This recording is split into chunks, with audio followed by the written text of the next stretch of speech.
Video ನೋಡ್ತಾರೆ ಎಲ್ರಿಗೂ ನಮಸ್ಕಾರ. ಆಧಾರ್ ಕಾರ್ಡ್ ಡಾಕ್ಯುಮೆಂಟ್ ಅಪ್ಡೇಟ್ ಉಚಿತವಾಗಿ ಹೇಗೆ ಅಪ್ಲೈ ಮಾಡೋದು,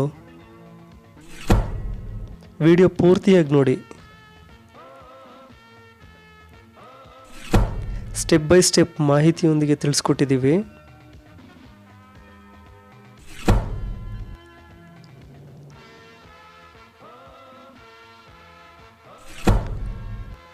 ಸೊ ನೀವು ಆಧಾರ್ ಕಾರ್ಡ್ ಮಾಡಿಸಿ 10 ವರ್ಷ ಆಗೋಗಿದ್ರೆ ಈಗ ಅದಕ್ಕೆ ಡಾಕ್ಯುಮೆಂಟ್ನ ಕೊಟ್ಟು ಅಪ್ಡೇಟ್ ಮಾಡ್ಕೋಬೇಕಾಗುತ್ತೆ.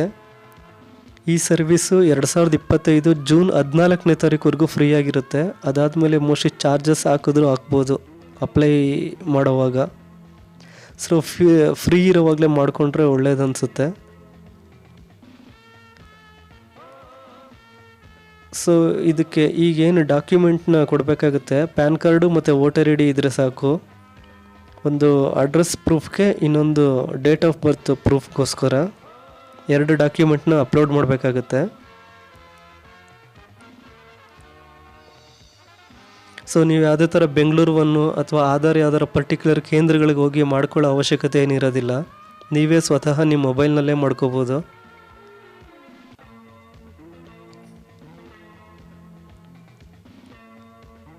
ಸೊ ಅದನ್ನು ಯಾವ ರೀತಿ ಅಪ್ಲೈ ಮಾಡೋದು ಮತ್ತು ಯಾವ ವೆಬ್ಸೈಟು, ಪ್ರತಿಯೊಂದು ಡೀಟೇಲ್ಸು ಕೂಡ ಈ ವಿಡಿಯೋದಲ್ಲಿ ತಿಳಿಸ್ಕೊಟ್ಟಿದ್ದೀವಿ. ಸೊ ಆಧಾರ್ ಕಾರ್ಡು 10 ವರ್ಷ ಆಗಿರೋವಂಥವ್ರು ಮಾಡಿಸಿಟ್ಕೊಂಡು ಅವರೆಲ್ರಿಗೂ ಕೂಡ ಇದು ಕಂಪಲ್ಸರಿ ಆಗಿರುತ್ತೆ. ಸೊ ಫ್ರೀಯಾಗಿ ನೀವೇ ನಿಮ್ಮ ಮೊಬೈಲಲ್ಲೇ ಮಾಡ್ಕೋಬೋದು. ಸೊ ಅದನ್ನು ಯಾವ ರೀತಿ ಅಪ್ಲೈ ಮಾಡೋದು ಅಂತೀರಾ? ಸೊ ವಿಡಿಯೋನ ಪೂರ್ತಿಯಾಗಿ ನೋಡಿ, ನಿಮಗೆ ಗೊತ್ತಾಗುತ್ತೆ. ಸೊ ಈಗ ಮೊದಲನೇದಾಗಿ ಕ್ರೋಮ್ ಬ್ರೌಸರ್ನ ಓಪನ್ ಮಾಡ್ಕೊಳ್ಳಿ. ನಿಮ್ಮ ಮೊಬೈಲಲ್ಲಿ ಕ್ರೋಮ್ ಬ್ರೌಸರ್ ಅಂತ ಇರುತ್ತೆ.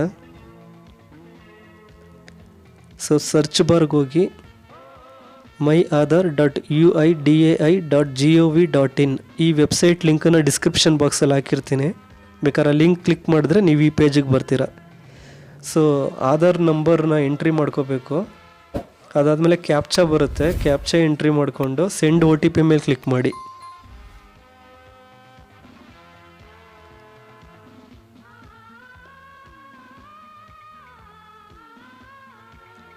ಸೊ ಇದು ಡೀಟೇಲ್ಸ್ ತುಂಬ ಕಾನ್ಫಿಡೆನ್ಷಿಯಲ್ ಆಗಿರೋದ್ರಿಂದ ಬ್ಲರ್ ಮಾಡಿದ್ದೀನಿ. ಸೊ ನಾನು ಇವಾಗ ಏನು ಹೇಳ್ತಿರ್ತೀನಿ ಸೊ ಅದೇ ಥರನೇ ನಿಮ್ಮ ಮೊಬೈಲ್ ಸ್ಕ್ರೀನಲ್ಲಿ ಕೂಡ ಬಂದಿರುತ್ತೆ.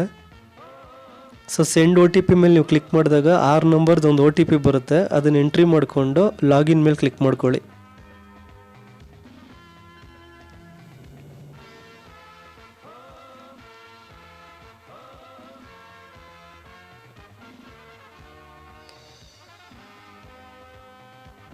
ಒಂದೊಂದು ಟೈಮು ಸ್ವಲ್ಪ OTP ನಿಧಾನಕ್ಕೆ ಬರುತ್ತೆ.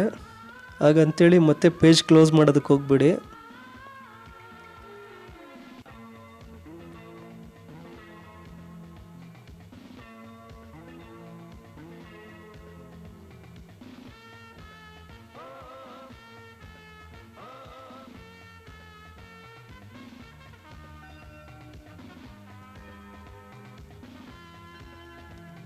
ಸೊ ಲಾಗಿನ್ ಮೇಲೆ ಕ್ಲಿಕ್ ಮಾಡಿದ್ಮೇಲೆ ಇಂಟರ್ಫೇಸ್ ಈ ಥರ ಬರುತ್ತೆ. ಡಾಕ್ಯುಮೆಂಟ್ ಅಪ್ಡೇಟ್ ಅಂತ ಫಸ್ಟಲ್ಲೇ ಇದೆ ನೋಡಿ, ಕೆಳಗಡೆ ಹಾಕಿದ್ದಾರೆ ನೋಡಿ, free of cost 14th June 2025 ಅಂತ ಮೆನ್ಷನ್ ಮಾಡಿದ್ದಾರೆ. ಅಲ್ಲಿವರೆಗೂ ಇದು ಫ್ರೀ ಆಗಿರುತ್ತೆ ಅಂತ. ಸೊ ಇದೇ ವೆಬ್ಸೈಟಲ್ಲಿ ನೀವು ಆಧಾರ್ ಕಾರ್ಡ್ ಡೌನ್ಲೋಡ್ ಕೂಡ ಮಾಡ್ಕೋಬೋದು. PDF ಫಾರ್ಮೇಟಲ್ಲಿ PVC ಕಾರ್ಡ್ಗೆ ಆರ್ಡ್ರ್ ಮಾಡ್ಕೋಬೋದು. ಪ್ಲಾಸ್ಟಿಕ್ ಕಾರ್ಡ್ ಬರುತ್ತೆ ನೋಡಿ ಆ ರೀತಿ. ಆಮೇಲೆ ಅಡ್ರೆಸ್ ಕೂಡ ನೀವೇ ಅಪ್ಡೇಟ್ ಮಾಡ್ಕೋಬೋದು ಇದೇ ವೆಬ್ಸೈಟಲ್ಲಿ. ಇನ್ನು ಸುಮಾರು ಸರ್ವಿಸ್ಗಳಿದ್ದಾವೆ. ಸೊ ಈಗ ಮೊದಲನೇದಾಗಿ ಡಾಕ್ಯುಮೆಂಟ್ ಅಪ್ಡೇಟ್ ಅಂತಿದೆ ನೋಡಿ, ಅದ್ರ ಮೇಲೆ ಕ್ಲಿಕ್ ಮಾಡಿಕೊಂಡು ನೆಕ್ಸ್ಟ್ ಆಪ್ಷನ್ನ ಕ್ಲಿಕ್ ಮಾಡಿ. ಕೆಲವೊಂದು ಡೀಟೇಲ್ಸ್ಗಳು ಹಾಕಿರ್ತಾರೆ, ಫ್ರೀ ಇದ್ದರೆ ಓದ್ಕೊಳ್ಳಿ.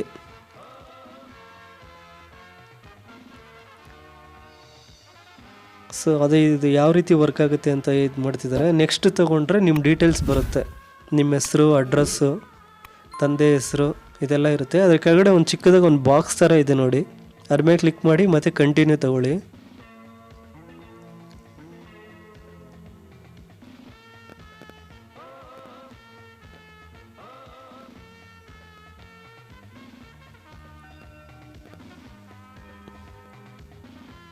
ಸೊ ಅದನ್ನು ಕ್ಲಿಕ್ ಮಾಡಿದ ತಕ್ಷಣ ಗೈಡ್ಲೈನ್ಸ್ ಫಾರ್ ಅಪ್ಲೋಡಿಂಗ್ ಡಾಕ್ಯುಮೆಂಟ್ ಅಂತಿದೆ.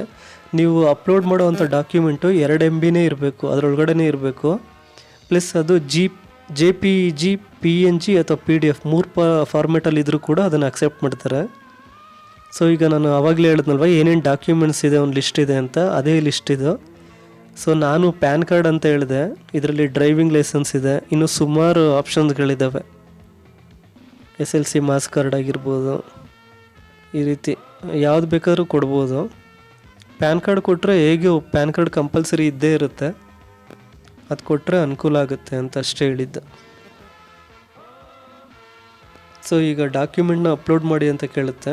ಸೊ ಅದು ನಾವು ಮೈ ಫೈಲ್ಸ್ ಮೇಲೆ ಕ್ಲಿಕ್ ಮಾಡಿದ್ರೆ ಗ್ಯಾಲರಿಗೆ ಹೋಗುತ್ತೆ. ಮುಂಚೆನೇ ಫೋಟೋ ತೆಗೆದು ಇಟ್ಕೊಂಡಿರಿ. ಈಗ ಸುಮ್ಮನೆ ಎಕ್ಸಾಂಪಲ್ಗೋಸ್ಕರ ಈ ಫೋಟೋಸ್ಗಳನ್ನ ತೋರಿಸ್ತಾ ಇದ್ದೀನಿ.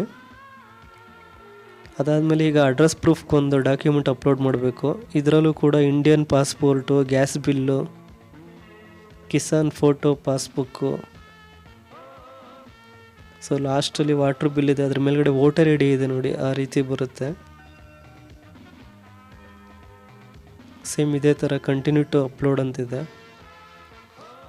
ಅದನ್ನು ಮೈ ಫೈಲ್ಸ್ನ ಕ್ಲಿಕ್ ಮಾಡಿಕೊಂಡ್ರೆ ಗ್ಯಾಲರಿ ಓಪನ್ ಆಗುತ್ತೆ. ಇದರಲ್ಲೂ ಕೂಡ ಮುಂಚೆನೇ ವೋಟರ್ ID ಫೋಟೋ ತೆಗೆದು ಇಟ್ಕೊಂಡಿರಿ. ಅವ್ರ ಓನ್ ಬಾಕ್ಸ್ ಮೇಲೆ ಕ್ಲಿಕ್ ಮಾಡಿಕೊಂಡು ನೋಡಿ, ಇಲ್ಲ ನೋಟಿಫಿಕೇಷನ್ ಬಂದಿದೆ, ನೀವು ಅಪ್ಲೋಡ್ ಮಾಡೋ ಡಾಕ್ಯುಮೆಂಟು ಮತ್ತು ಆಧಾರ್ ಕಾರ್ಡಲ್ಲಿರೋ ಡೀಟೇಲ್ಸ್ ಎರಡೂ ನೀಟಾಗಿದೆಯಾ ನೋಡ್ಕೊಳ್ಳಿ ಅಂತ ಕೇಳ್ತಾ ಇದೆ. ಎಸ್ ಅಂತ ಕೊಟ್ಟು ಸೇಮ್ ಅದೇ ಫ್ರೀ ಆಫ್ ಕಾಸ್ಟ್ ಇದೆ ಅಂತ ತೋರಿಸ್ತಾ ಇದೆ. ಸೊ ಸಬ್ಮಿಟ್ ಮೇಲೆ ಕ್ಲಿಕ್ ಮಾಡಿದ್ರೆ 15 ಸೆಕೆಂಡ್ಸ್ ಅಂತ ಕೇಳುತ್ತೆ, ಬಟ್ ಬೇಗನೆ 2-3 ಸೆಕೆಂಡಲ್ಲಿ ಅಪ್ಲೋಡ್ ಆಗಿಬಿಡುತ್ತೆ. ಇದು ಈಗೇನು ಡಾಕ್ಯುಮೆಂಟ್ ಅಪ್ಡೇಟ್ ಮಾಡಿದ್ದೀವಿ, ಇದು 30 ದಿನದೊಳಗಡೆ ಆಗುತ್ತೆ. ಮ್ಯಾಕ್ಸಿಮಮ್ ಅಂದರೆ 60 ದಿನ ಅಂತ ಹಾಕಿದ್ದಾರೆ. ಸೊ ಅಕ್ಲೈನ್ಮೆಂಟ್ ಕಾಪಿ ಡೌನ್ಲೋಡ್ ಮಾಡಿ ಇಟ್ಕೊಂಡಿರಿ. ಒಂದು 3 to 4 ಡೇಸ್ ಬಿಟ್ಟು ಬೇಕಾದ್ರೆ ಇದೇ ವೆಬ್ಸೈಟಲ್ಲೇ ಚೆಕ್ ಮಾಡ್ಕೋಬೋದು.